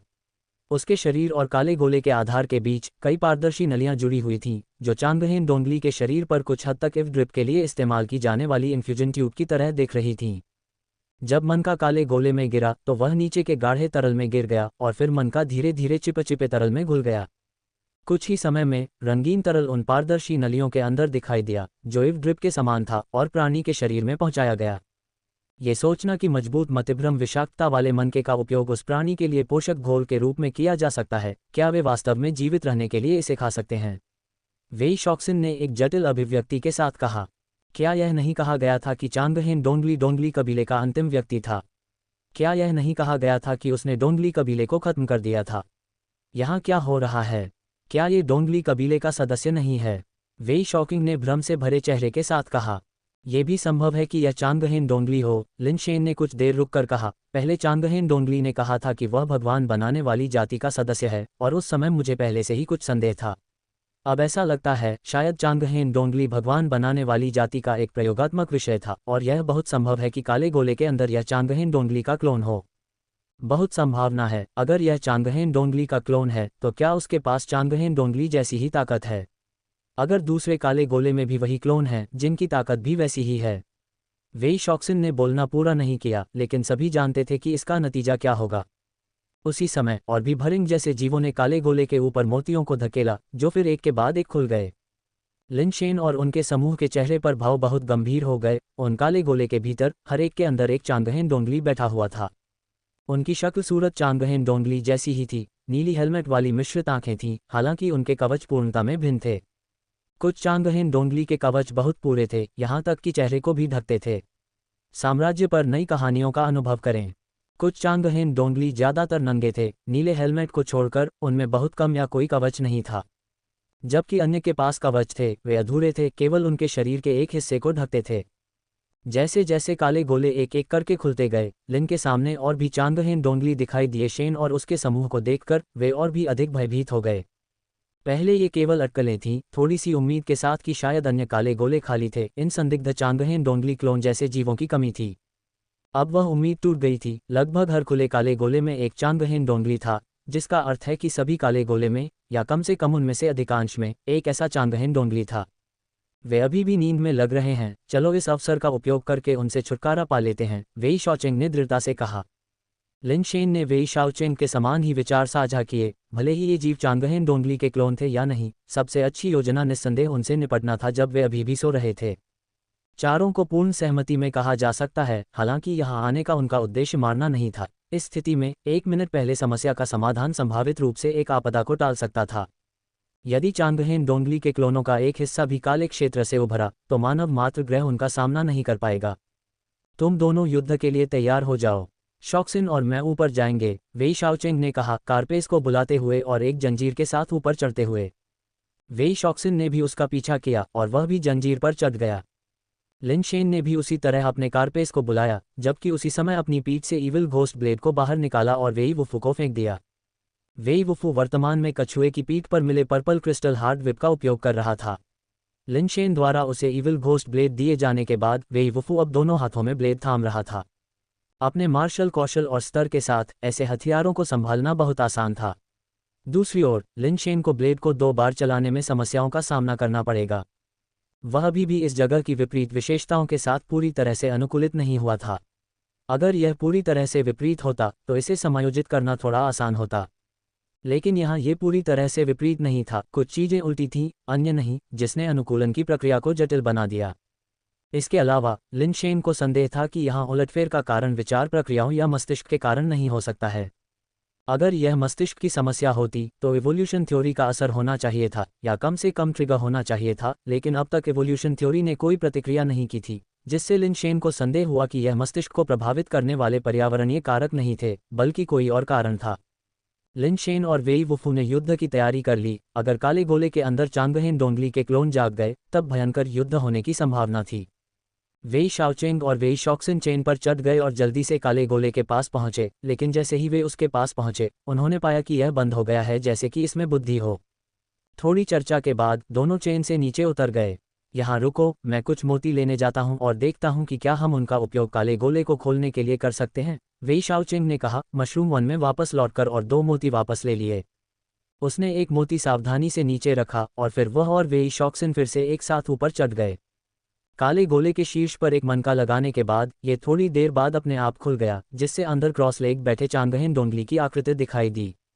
एक हाथ से काले पंखुड़ी जैसे पदार्थ को पकड़े हुए वेई शॉचेंग ने अपने दूसरे हाथ में फीनिक्स प्लम चाकू को बुलाया और सीधे चांगहेन डोंगली की गर्दन पर वार किया। बैंगनी आभा एक आश्चर्यजनक ब्लेड क्यूई में बदल गई। एक खनक हुई और उनके आश्चर्य के लिए वेई शॉचेंग का वार चांगहेन डोंगली के सिर को अलग करने या उसे नुकसान पहुंचाने में विफल रहा। बैंगनी ब्लेड क्यूई चांगहेन डोंगली से 1 फुट दूर बिखर गई, जैसे कि उसने किसी चीज को मारा हो, पूरी तरह से विघटित हो गई। फीनिक्स प्लम चाकू ने भी अदृश्य वस्तु पर वार किया, जिससे पत्थर पर धातु के बजने जैसी आवाज आई। साम्राज्य में छिपी कहानियों का अन्वेषण करें। वेई शॉक्सिन दूसरी तरफ से ऊपर चढ़ गया, उसके चाकू में ब्लेड क्यूई था, उसने भी चांगहेन डोंगली पर हमला किया। परिणाम वही हुआ, जब वह चांगहेन डोंगली से लगभग 1 फुट दूर था तो उसे किसी अदृश्य चीज ने रोक दिया। दोनों ने अपने दांत पीस लिए और अलग अलग दिशाओं से चांगहेन डोंगली पर वार किया, केवल ये देखने के लिए कि चांगहेन डोंगली के शरीर के चारों ओर एक अदृश्य ढाल थी जो सभी हमलों को रोक रही थी। बिना किसी सफलता के ढाल पर हमला करने के आधे दिन के बाद दोनों केवल निराशा में ऊपर से नीचे आ सकते थे। अगर हम ढाल को नहीं तोड़ सकते तो ये थोड़ी परेशानी वाली बात है, वेई शॉक्सिन ने भौहें सिकुड़ते हुए कहा। ये सब बुरी खबर नहीं है, कम से कम हम ये सुनिश्चित कर सकते हैं कि चांगहेन डोंगली के ये क्लोन अभी काले क्षेत्र को नहीं छोड़ सकते, लिन शेन ने कहा। हमें वापस जाना होगा और पुराने मास्टर से मदद मांगनी होगी, वेई शाओचेंग ने कहा। मेरे पास एक निर्वाण स्तर का पालतू जानवर है, शायद वह इसे आजमा सके। लिन शेन ने अपने शरीर से डेथ पाउडर निकाला और उसे बाहर फेंक दिया। डेथ पाउडर सीधे चेन से चिपक गया, उसके साथ खुले काले क्षेत्र की ओर रेंगता हुआ। आप निर्वाण स्तर के पालतू जानवर को कैसे सक्रिय कर सकते हैं? वेई शाओचेंग ने डेथ पाउडर की जांच करते हुए आश्चर्य से पूछा। ये पालतू जानवर काफी खास है, ऐसा नहीं है कि मैं इसे सक्रिय कर सकता हूं, लेकिन ये सीधे अपने कैप्सूल अवस्था से युद्ध की स्थिति में प्रवेश कर सकता है, लिन शेन ने समझाया, हालांकि वह वास्तव में नहीं जानता था कि इसे और कैसे समझाया जाए। उन चारों ने डेथ पाउडर को चेन पर चढ़ते हुए देखा। काले गोले तक पहुंचने पर उसके शरीर का जो हिस्सा ऊपर उठा था वह अचानक फूल गया, पानी के घड़े जितना मोटा एक विशाल प्राणी बन गया, जिसके मुखपत्र में लाल रत्नों जैसे कई गे थे जो जाल में फंसे हुए थे और घूम रहे थे। डेथ पाउडर ने सीधे नीचे काटा, लेकिन गे अदृश्य ढाल द्वारा अवरुद्ध हो गए, जिससे चिंगारी पैदा हुई और वे एक परेशान करने वाली आवाज के साथ आपस में घिस गए।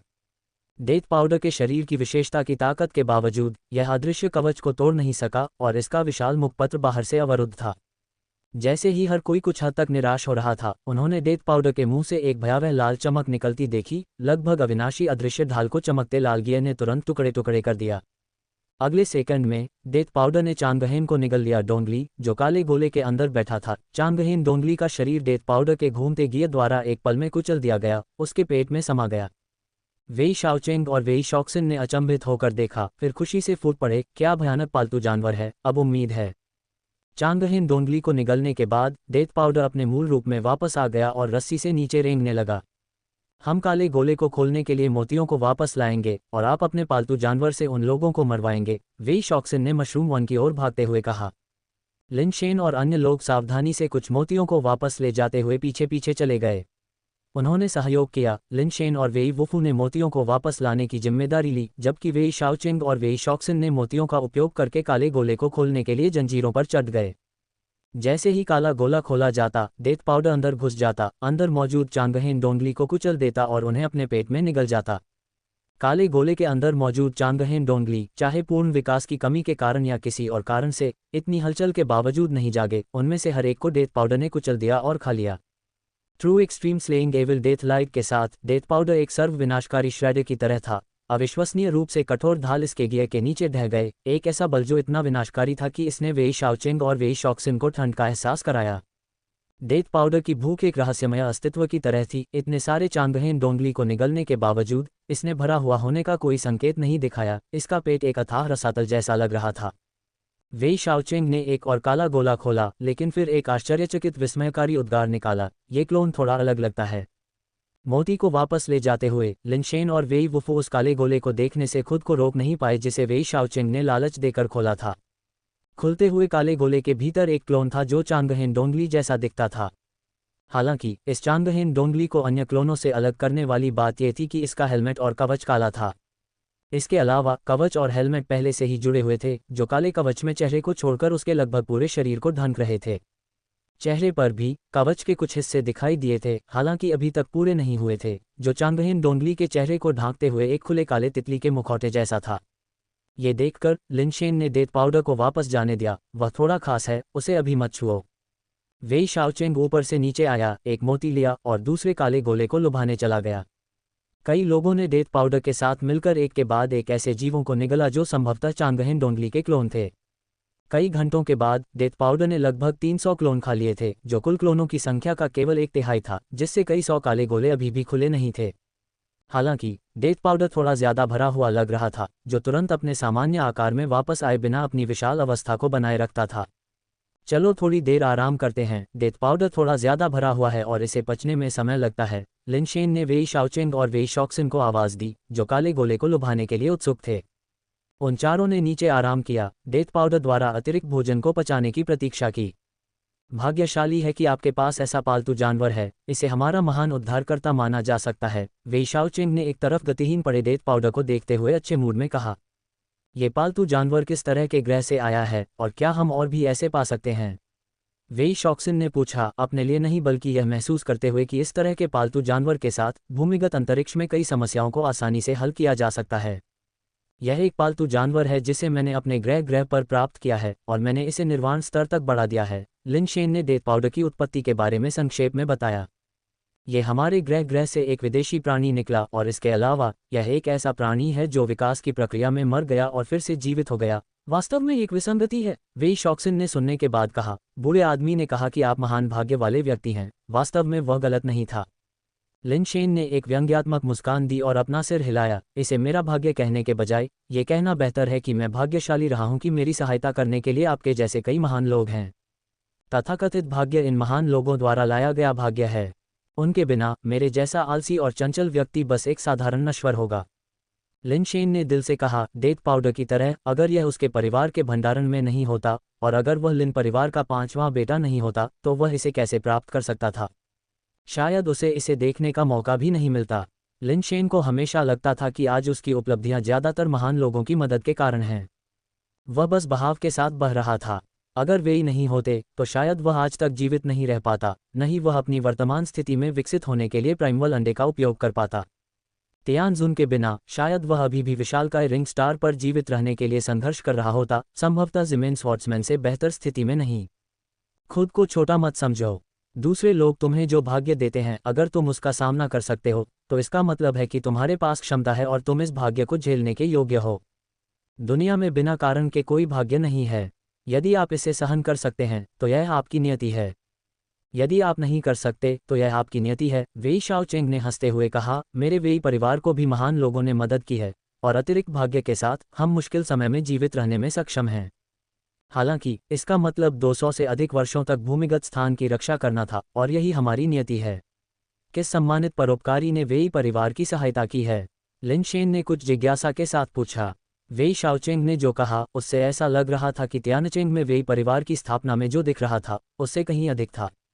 वेई वुफू को खुद इस मामले के बारे में पता नहीं था और वे वेई शाओचेंग की ओर देखते हुए ऐसा लग रहा था कि वे ये जानने के लिए उत्सुक हैं कि वेई शाओचेंग ने जिस सम्मानित परोपकारी का उल्लेख किया था वह कौन था।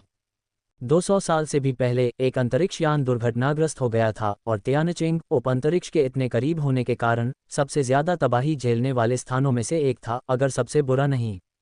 एक सम्मानित परोपकारी की मदद के बिना मेरा वेई परिवार आज तक जीवित नहीं रह पाता और तियानचिन शायद इतिहास में धूल बन चुका होता। वेई शाओचिंग ने आगे बढ़ने से पहले एक पल के लिए संकोच किया। वेई परिवार के साथ आपका अच्छा तालमेल है, इसलिए आप व्यावहारिक रूप से बाहरी व्यक्ति नहीं हैं। आपको बताने में कोई बुराई नहीं है, लेकिन ये सबसे अच्छा है कि यह बात बाहर न आए। लिन शेन ने उत्सुकता से सिर हिलाया। उसे ऐसे रहस्य सुनना पसंद था जो बाहरी लोगों के लिए नहीं थे। ये कहानी वास्तव में आपके बड़े भाई लिन ज़ोंगजेंग से शुरू होती है, वेई शाओचिंग ने कहा, जिससे लिन शेन कुछ हद तक स्तब्ध रह गए। मेरा भाई 200 साल से भी पहले हुई किसी घटना में कैसे शामिल हो सकता है? लिन शेन ने जोर से आश्चर्य व्यक्त किया। बेशक, एक संबंध है। बस मेरी बात धीरे से सुनो, वेई शाओचिंग ने मुस्कुराते हुए कहा। जब श्री लिन ज़ोंगजेंग तियानचिन आए तो उन्होंने हमारे वेई परिवार से आपकी पूरी तरह से रक्षा करने के लिए कहा। क्या आप जानते हैं कि भले ही हमारा वेई परिवार आमतौर पर तियानचिन के बाहर के मामलों से निपटता नहीं है, फिर भी हमने आपकी रक्षा के लिए तियानचिन से वुफू को क्यों भेजा? क्या ये वेई परिवार के सम्मानित उपकारकर्ता से संबंधित हो सकता है? मुझे मत बताओ कि जिस सम्मानित उपकारकर्ता के बारे में तुम बात कर रहे हो वह हमारे लिन परिवार के पूर्वजों से संबंधित है। लिन शेन की आंखें अविश्वास में चौड़ी हो गईं जब उसने पूछा। वह एक बार हैरान था कि वेई वुफू अपने भाई की रक्षा करने के निमंत्रण को क्यों स्वीकार करेगा, भले ही वह अपनी जान जोखिम में डालकर क्यों न हो। एम्पायर पर और अधिक जानकारी प्राप्त करें। वेई वुफू के साथ अधिक समय बिताने के बाद उसे पता चल गया कि वेई वुफू ऐसे ही व्यक्ति हैं, लेकिन वह अभी भी इस बात को लेकर उत्सुक था कि वेई वुफू अपने बड़े भाई को कैसे जानते हैं। लिन शेन ने वेई वुफू से इस सवाल के बारे में पूछा था, लेकिन वेई वुफू ने उसे कोई जवाब नहीं दिया था। आज ही उसे आखिरकार समझ में आया कि उसके बड़े भाई और वेई वुफू वास्तव में एक दूसरे से अच्छी तरह परिचित नहीं थे। वेई परिवार ने ही वेई वुफू को उसकी रक्षा के लिए भेजा था। लिन शेन ने मन ही मन सोचा, क्या ऐसा हो सकता है कि लिन परिवार से मेरा पूर्वज इतना प्रभावशाली था कि कभी तियानचिन में वेई परिवार का एक सम्मानित उपकारक रहा हो? ऐसा नहीं होना चाहिए। वेई शाओचिंग ने लिन शेन की कल्पना को बाधित करते हुए कहा, हमारे वेई परिवार के सम्मानित उपकारक का उपनाम जियांग है और आप लिन हैं। भले ही हम पौराणिक युग में वापस जाएं, जियांग और लिन एक ही उपनाम के नहीं थे। तो फिर मेरे बड़े भाई इस सम्मानित परोपकारी श्री जियांग के साथ कैसे जुड़ गए? लिन शेन ने उत्सुकता से पूछा। एक पल के लिए सोचने के बाद वेई शाओचिंग ने कहा, ये मुझे नहीं पता। श्री लिन ज़ोंगजेंग उस सम्मानित परोपकारी से एक टोकन लेकर तियानचिन आए थे और हमारे वेई परिवार से आपकी पूरी तरह से रक्षा करने का अनुरोध किया था। उस समय हमारा वेई परिवार उपस्थान की रक्षा करने में व्यस्त था और वास्तव में आपकी रक्षा करने के लिए किसी को भी नहीं छोड़ सकता था। हमारे पास कोई विकल्प नहीं था सिवाय इसके कि वुफू, जो मनुष्यों के बीच चलने के लिए सबसे अयोग्य था, मानव दुनिया में वेई परिवार का दूत बन जाए, डाकबट बेस पर जाए और आपकी भलाई सुनिश्चित करे। ये कर्म के उस ऋण को चुकाने का एक तरीका था। वेई शाओचिंग ने आगे कहा, बाहरी लोग सोचते हैं कि हमारे वेई परिवार का बैंगनी क्यू फीनिक्स मंत्र ब्रह्मांड में प्रवेश करने के बाद प्राप्त हुआ था, लेकिन वास्तव में ऐसा नहीं है। वास्तव में हमने अंतरिक्ष यान दुर्घटना से पहले बैंगनी क्यू फीनिक्स मंत्र प्राप्त किया था और यह मंत्र जियांग उपनाम वाले उस सम्मानित परोपकारी से आया था। ये बैंगनी क्यू फीनिक्स मंत्र की वजह से था कि वेई परिवार तियानचिन में खुद को स्थापित कर सका, जिसने आपदा का सबसे बुरा अनुभव किया और उपस्थान को दबाने में सक्षम था। वेई शाओचिंग ने आह भरी, दुर्भाग्य से हम जियांग उपनाम वाले सम्मानित परोपकारी की उत्पत्ति के बारे में नहीं जानते हैं। 200 से अधिक वर्षों से वेई परिवार के मानव दूतों ने भी उसके बारे में कहीं और पूछताछ करने की कोशिश की है, लेकिन हमने उसके बारे में कभी कोई खबर नहीं सुनी है। जितना अधिक लिन शेन ने सुना, उतना ही उसे लगा कि कुछ गड़बड़ है। महाविनाश से पहले वेई परिवार ने ब्रह्मांड से उन्नत गुप्त तकनीक पर्पल क्यू फीनिक्स मंत्र प्राप्त किया था, उस समय जब कोई भी मनुष्य अपने ग्रह को नहीं छोड़ सकता था। फिर इस मिस्टर जियांग को पर्पल क्यू फीनिक्स मंत्र कहाँ से मिला? इसके अलावा उनके बड़े भाई के पास मिस्टर जियांग का टोकन कैसे आया और उन्हें मिस्टर जियांग के तियानचिन से संबंध के बारे में कैसे पता चला, जिससे वे तियानचिन में वेई परिवार के पास टोकन लेकर आए और उनकी सुरक्षा की मांग की? लिन शेन ने जियांग उपनाम वाले कुछ महान लोगों और अपने तीसरे भाई के बारे में पूछा, लेकिन दुर्भाग्य से वेई शाओचिंग और वेई चेंगक्सिन को केवल इतना ही पता था और वे कोई उपयोगी जानकारी देने में असमर्थ थे। डेथ पाउडर अभी भी पूरी तरह से पचा नहीं था। वेई शाओक्सिन ने ब्रह्मांड में कुछ चीज़ों के बारे में पूछा और लिन शेन ने उन्हें बताया कि वह स्थिति और हाल ही में ब्रह्मांडीय रैंकिंग घटना के बारे में क्या जानता है। वेई शाओचिंग और वेई शाओक्सिन ने एक तरह की लालसा के साथ सुना, ब्रह्मांडीय रैंकिंग के लिए लड़ाई के बारे में कई सवाल पूछे। वे भी ऐसी लड़ाइयों में भाग लेना चाहते थे, ब्रह्मांड में मानवता के लिए एक स्थान के लिए प्रयास करना चाहते थे। अफसोस, वे अब अपने मातृगृह को नहीं छोड़ सकते थे और ब्रह्मांड में प्रवेश करना अब उनके लिए संभव नहीं था। एम्पायर पर पढ़ना जारी रखें। हालांकि ब्रह्मांड में फिर से प्रवेश करना पूरी तरह से असंभव नहीं है, लिन शेन ने सोच समझकर कहा। क्या मातृगृह में निर्वाण स्तर के संचरण में सक्षम टेलीपोर्टर है? वेई शाओचेंग और वेई शॉक्सिन दोनों चौंक गए। वे निश्चित रूप से मातृगृह को छोड़कर युद्ध में शामिल होना चाहते थे, लेकिन अगर ऐसा कोई टेलीपोर्टर वास्तव में मौजूद था तो यह उनके घर की सुरक्षा के लिए खतरा पैदा करेगा। वे ऐसी घटना को देखने के बजाय वहीं रहना पसंद करेंगे। अभी के लिए ऐसा नहीं होना चाहिए। भविष्य के लिए कौन जानता है, लिन शेन ने कहा, जो गॉड माउंटेन के बारे में अनिश्चित था और इसलिए उसने लापरवाही से अटकलें लगाने की हिम्मत नहीं की। वेई परिवार की परेशानियां पहले से ही बहुत थीं, उनके पास शायद किसी और चीज से निपटने की क्षमता नहीं थी। इसके बारे में बात करना उनकी चिंताओं को और बढ़ा देगा। डेथ पाउडर ने अपनी जीवन शक्ति वापस पा ली। उन चारों ने एक बार फिर डेथ पाउडर के साथ मिलकर चांगहेन डोंगली के क्लोनों को खा लिया और काले गोले के अंदर क्लोनों की संख्या कम होती जा रही थी। 20 घंटे से ज्यादा की मेहनत के बाद वे ज्यादातर काले गोले खोलने में कामयाब रहे, अंदर के क्लोन खा गए और सिर्फ काले कवच में मौजूद क्लोन ही बचा रह गया। लिन शेन ने काले कवच में मौजूद क्लोन को खाने के लिए तैयार होने से पहले डेथ पाउडर को थोड़ी देर आराम करने दिया। वेई शाओचेंग मोती लेकर काले गोले को खोलने के लिए ललचाते हुए उसके पास पहुंचा। डेथ पाउडर ने गोले के चारों ओर कुंडल बना लिए और जैसे ही उसने काले कवच वाले क्लोन को काटने के लिए अपना मुंह खोला, उसका अगला सिरा बड़ा हो गया।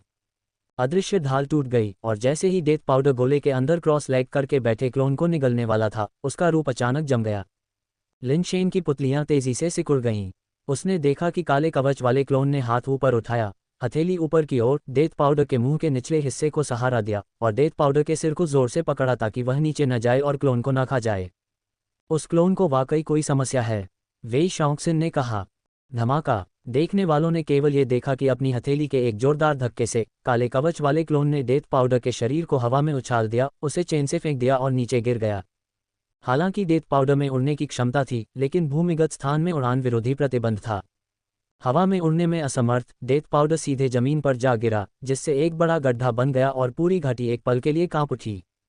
वेई शाओचेंग एक हाथ चेन पर और दूसरे हाथ से फीनिक्स प्लम चाकू को बुलाते हुए काले गोले के बगल में खड़े थे। उन्होंने गोले के भीतर काले कवच वाले क्लोन की ओर बैंगनी ब्लेड क्यूई की एक धार भेजी। बैंगनी ब्लेड क्यूई एक बैंगनी क्यूई फीनिक्स में बदल गया। ब्लेड के गाने और फीनिक्स के रोने की आवाज के साथ एक पल में काले कवच वाले क्लोन तक पहुंच गया। काले कवच वाले क्लोन ने अपने उठे हुए हाथ को हल्के से दबाया और फीनिक्स ब्लेड क्यूई के संपर्क में आने पर दुर्जय और ब्लेड क्यूई उसके हाथ में धुएं की तरह फैल गया और गायब हो गया। लिन शेन ने जल्दी से डेथ पाउडर को पूंछ से पकड़ लिया और उसे वापस भाले के आकार में खींच लिया। उसने अपना सिर काले गोले की ओर घुमाया, इससे पहले कि वह फिर से हमला कर पाता। गोले के भीतर मौजूद काले कवच वाला क्लोन बिना किसी निशान के गायब हो चुका था। धमाका। लिन शेन और अन्य लोगों ने सिर घुमाकर देखा तो एक जोरदार धमाका हुआ और उन्होंने देखा कि काले कवच वाला क्लोन उनके सामने जमीन पर उतर रहा है और उसके पैरों के नीचे की जमीन मकड़ी के जाले की तरह फट रही है। उसकी काली मिश्रित आंखें लिन शेन के हाथ में रखे डेथ पाउडर पर ठंडी निगाह से टिकी हुई थीं। तुम कौन हो? तुम मुझे क्यों मारना चाहते हो? काले कवच वाले क्लोन ने अचानक पूछा। उसके सवाल ने लिन शेन और उसके साथियों को हैरान कर दिया। उसे क्यों मारना एक आसान सवाल लग रहा था, लेकिन जब जवाब देने की बात आई तो उन्हें नहीं पता था कि कहां से शुरू करें। क्या तुम जानते हो कि तुम कौन हो? लिन शेन ने काले कवच वाले क्लोन को घूरते हुए पूछा। बेशक, मैं जानता हूं कि मैं कौन हूं। काले कवच वाले क्लोन ने लिन शेन के कहने का मतलब नहीं समझा और भौहें सिकुड़ते हुए कहा, क्या तुम जानते हो कि मैं कौन हूं? तुम चांगहेन डोंगली हो, लिन शेन ने जवाब दिया। काले कवच वाले क्लोन की डरावनी मिश्रित आंखों ने लिन शेन का निरीक्षण किया और कहा, ऐसा लगता है कि तुम्हें सही व्यक्ति मिल गया है। तुम मुझे क्यों मारना चाहते हो? क्योंकि तुम हमें भी मारना चाहते हो, इसलिए हमें तुम्हें मारना होगा। लिन शेन ये स्पष्ट करना चाहता था कि क्या ये काले कवच वाला चांगहेन डोंगली वास्तव में उसी का क्लोन था जिसका वे पहले सामना कर चुके थे। मैंने तुम्हें कब मारना चाहा? चांगहेन डोंगली ने भौहें सिकोड़ी। क्या तुम जानते हो कि कई चांगहेन डोंगली हैं? तुम उनमें से सिर्फ एक हो। जो हमें मारना चाहता है वह दूसरा है, लिन शेन ने संक्षेप में कहा। अगर वह तुम्हें मारना चाहता है तो इसका मुझसे क्या लेना देना है? तुम मुझे मारने के बजाय उसके पीछे क्यों नहीं जाते? काले कवच वाले चांगहेन डोंगली को वास्तव में पता था कि कई चांगहेन डोंगली हैं। क्या तुम सब एक जैसे नहीं हो? लिन शेन और उसके साथी कुछ हद तक हैरान थे। बिल्कुल नहीं, काले कवच वाले चांगहेन डोंगली ने मुस्कुराते हुए कहा, बहुतों को ये गलतफहमी है, लगता है कि तुम भी गलत हो। हालांकि हम सभी चांगहेन डोंगली हैं, हम स्वतंत्र इकाई हैं जिनका एक दूसरे से कोई संबंध नहीं है। वह है, मैं हूँ। जो तुम्हें मारना चाहता है वह वही है, तुम्हें उसे ढूंढना चाहिए। तुम क्लोन नहीं हो। लिनशेन की अभिव्यक्ति जटिल हो गई। ये चांगहेन डोंगली पिछले वाले की तरह दुष्ट और हत्यारा नहीं लग रहा था और बहुत ही मिलनसार लग रहा था। अगर काले क्षेत्र में सभी चांगहेन डोंगली ऐसे होते तो वे कुछ अमानवीय काम कर सकते थे। ऐसा लगता है कि तुम्हें गहरी गलतफहमी है, काले कवच वाले चांगहेन डोंगली ने समझाया। हम सभी चांगहेन डोंगली हैं, क्लोन नहीं। डोंगली कबीले के लिए हर बार कई समान व्यक्तियों को जन्म देना स्वाभाविक है, इसलिए हम एक जैसे दिखते हैं, लेकिन हम क्लोन नहीं हैं। क्या तुम ये कहना चाहते हो कि तुम एक नवजात चांगहेन डोंगली हो? लिनशेन ने तुरंत उसके भाषण में एक खामी पकड़ ली। पहला चांगहेन डोंगली जाहिर तौर पर कई साल पहले पैदा हुआ था और भगवान बनाने वाली जाति में भी शामिल हो गया था। इस चांगहेन डोंगली ने दावा किया कि वह अभी पैदा हुआ है, लेकिन वह बहुत कुछ जानता था। इसे कैसे समझाया जा सकता है? काले कवच वाले चांगहेन डोंगली ने लिनशेन के विचारों को समझ लिया और मुस्कुराते हुए कहा, हमारे डोंगली कबीले को यादें विरासत में मिली हैं। प्रत्येक डोंगली को पिछली पीढ़ी की यादें, या यूं कहें कि अनगिनत पीढ़ियों की यादें विरासत में मिली हैं, इसलिए हमारे पास अन्य प्रजातियों की तरह कोई किशोर अवस्था नहीं है। हम शुरू से ही लगभग भगवान जैसे सर्वज्ञ और सर्वशक्तिमान पैदा होते हैं। लिनशेन और उसके साथी हैरान रह गए, उन्हें उम्मीद नहीं थी कि डोंगली कबीले में ऐसी क्षमता होगी। इससे लिनशेन को तुरंत एहसास हुआ कि शायद वे जिस पहले चांगहेन डोंगली से मिले थे वह असली चांगहेन डोंगली नहीं था, नहीं वह जो भगवान बनाने वाली जाति में शामिल हुआ था, बल्कि वह भी सिर्फ एक ऐसा व्यक्ति था जिसे अपने पूर्ववर्तियों की यादें विरासत में मिली थीं। क्या तुमने अन्य चांगहेन डोंगली को मार डाला है? काले कवच वाले चांगहेन डोंगली ने अचानक कहा। लिनशेन और अन्य लोग तुरंत फिर से तनाव में आ गए, चुपचाप युद्ध की तैयारी करने लगे। उन्होंने चांगहेन डोंगली के डोंगली कबीले के इतने लोगों को मार डाला था कि उन्होंने कारापेस चांगहेन डोंगली के कई भाइयों को भी मार डाला था और अब दुश्मनी बहुत बड़ी हो गई थी। फिर भी कारापेस चांगहेन डोंगली ने केवल एक हल्की मुस्कान पेश की, घबराओ मत। तुमने दूसरे चांगहेन डोंगली को मार डाला, ये वास्तव में मेरे लिए अच्छी बात है। तुम कह सकते हो कि तुमने मुझ पर एहसान किया है। मेरा सिर्फ इसलिए बदला लेने का कोई इरादा नहीं है क्योंकि तुमने उन्हें मार दिया। तुम्हारा क्या मतलब है? वेई शॉचिंग, जो रस्सियों से नीचे उतरा था, ने भौहें सिकोड़ते हुए पूछा। कारापेस चांगहेन डोंगली ने समझाया, हमारा डोंगली कबीला एक साथ कई वंशजों को जन्म दे सकता है, लेकिन सच्चा वारिस केवल एक ही हो सकता है। प्रत्येक चांगहेन डोंगली को सच्ची विरासत प्राप्त करने के लिए अपनी ताकत का उपयोग करना चाहिए, जिसका अर्थ है कि उन्हें दूसरे चांगहेन डोंगली को हराने और मारने की आवश्यकता है, जब तक कि केवल एक ही न बचे, सच्चा चांगहेन डोंगली। दूसरे शब्दों में, आप दूसरे चांगहेन डोंगली को मारकर मुझे उन्हें मारने के समय और प्रयास से बचाकर वास्तव में मुझ पर एहसान कर रहे हैं। लिनशेन और बाकी लोग अचंभित होकर सुन रहे थे। अपनी नस्लीय अवधारणाओं के साथ वे समझ ही नहीं पा रहे थे कि कारापेस चांगहेन डोंगली क्या कह रहा था।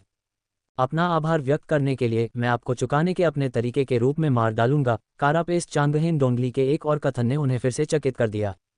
वे चांगहेन डोंगली की अवधारणा को समझ ही नहीं पाए, जहां अपने दुश्मनों को मारना आभार व्यक्त करने का एक तरीका था। लिनशेन और उसके साथियों ने सोचा कि चांगहेन डोंगली ने जो पहले कहा था वह सब व्यंग्य था, कि अंत में वह अभी भी उन चांगहेन डोंगली का बदला लेना चाहता था जिन्हें उन्होंने मार डाला था। अगर तुम बदला लेना चाहते हो तो इस सब बकवास में समय क्यों बर्बाद करो? वेई शॉचिंग ने फीनिक्स प्लम चाकू को पकड़ लिया, क्योंकि ब्लेड और खुद दोनों से एक भयानक बैंगनी आभा उठी। तुम गलत हो। जैसा कि मैंने कहा है, तुम्हारा उन्हें मारना कुछ ऐसा है जिसके लिए मैं आभारी हूँ। अविश्वसनीय रूप से धैर्यवान चांगहेन डोंगली ने धीरे से समझाया, तुम्हें मारना मेरे लिए सबसे बड़ा धन्यवाद है। जैसा कि मैंने तुम्हें पहले बताया है, केवल एक चांगहेन डोंगली ही सच्चा उत्तराधिकारी है, और मैं अब वह सच्चा उत्तराधिकारी हूँ जिसने विरासत को आगे बढ़ाने की क्षमता हासिल कर ली है।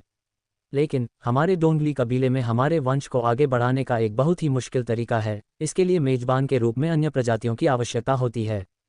मैंने इस ग्रह पर अपनी विरासत को आगे बढ़ाने का फैसला किया है और इस पर मौजूद सभी प्रजातियां मेरी संतानों के लिए मेजबान बन जाएंगी।